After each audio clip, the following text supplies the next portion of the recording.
கொத்து பரோட்டா யாருக்கு தான் பிடிக்காது?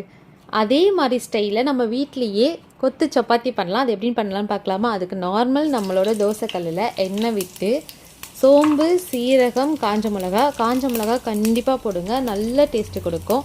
இது மூணும் பொரியணும். பொரிஞ்சதுக்கப்புறம் பெரிய வெங்காயம் சின்ன சின்னதாக உங்களால் எவ்வளோ தூரம் கட் பண்ண முடியுதோ கட் பண்ணுங்கள். எனக்கு டைம் இல்லை, அதனால் கொஞ்சம் பெருசாக சின்னதாக அப்படிலாம் கட் பண்ணியிருக்கேன். கருவேப்பிலையும் சேர்த்துக்கோங்க. நல்லா ஃப்ரெஷ்ஷான கருவேப்பிலை சேர்த்துக்கோங்க. என்கிட்ட காஞ்சதாக இருந்தது, அதனால் அதுதான் போட்டிருக்கேன். வெங்காயம் நல்லா வதங்கணும். அப்போ ரொம்பவே நல்லா டேஸ்ட்டாக இருக்கும். அதுக்கு இஞ்சி பூண்டு பேஸ்ட்டு இதையும் போட்டு நல்லா வதக்கிக்கணும். இந்த டிஷ்க்கு மெயினே நம்ம வெங்காயத்தையும் இஞ்சி பூண்டு தக்காளி எல்லாத்தையுமே வதக்கிறது தான் இருக்குது.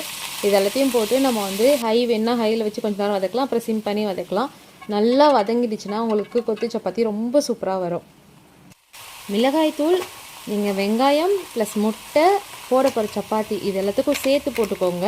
சப்பாத்தியை மறந்துடாதீங்க. அப்புறம் கரம் மசாலா, உப்பு. சப்பாத்தியில் நமக்கு ஆல்ரெடி உப்பு இருக்கும், அதனால் இந்த வெங்காயத்துக்கு மட்டும் நீங்கள் உப்பு போட்டிங்கன்னா போதும். இது நல்லா வதங்கினதுக்கப்புறம் ஒரு முட்டை, நான் ஒரு சப்பாத்திக்கு ஒரு முட்டை போட்டிருக்கேன்.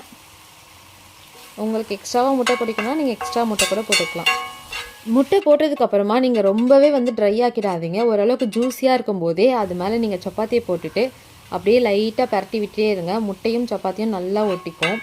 இந்த ஒரு டிப்ஸை எப்பயுமே ஃபாலோ பண்ணிக்கோங்க. ஏன்னா நம்ம கடையில் சால்னா ஊற்றுவாங்க அதில் கொஞ்சம். அப்போ ரொம்ப ட்ரையாலாம் நமக்கு கொத்து பரோட்டா இருக்கும். அது கொஞ்சம் ஜூஸியாக இருக்கும், டேஸ்ட்டாகவும் இருக்கும்.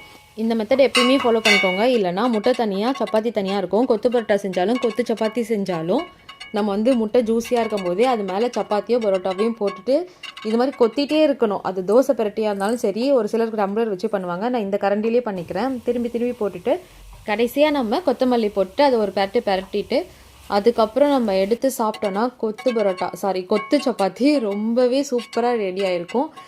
இன்னொரு முக்கியமான விஷயம், இதை நீங்கள் சூடாக சாப்பிட்ருங்க. சுட சாப்பிட்டிங்கன்னா ரொம்ப டேஸ்ட்டாக இருக்கும். ஆறிப்போய் சாப்பிட்டிங்கன்னா நல்லா இருக்காது. எனக்கு எப்பயுமே ஒரு கடையில் சுட பரோட்டா கொத்து பரோட்டா சாப்பிட்னா ரொம்ப பிடிக்கும். ஒரு வாட்டி பார்சல் வாங்கிட்டு வாங்கிட்டு சாப்பிட்டா அது வாயிலே வைக்க முடியல. மாஸ்டர் மாறிட்டாங்களா என்னன்னு தெரியல. அதுக்கப்புறம் நான் ட்ரை பண்ணது தான் இந்த கொத்து சப்பாத்தி. நீங்கள் ட்ரை பண்ணி பார்த்துட்டு இது எப்படி இருக்குன்னு சொல்லுங்கள்.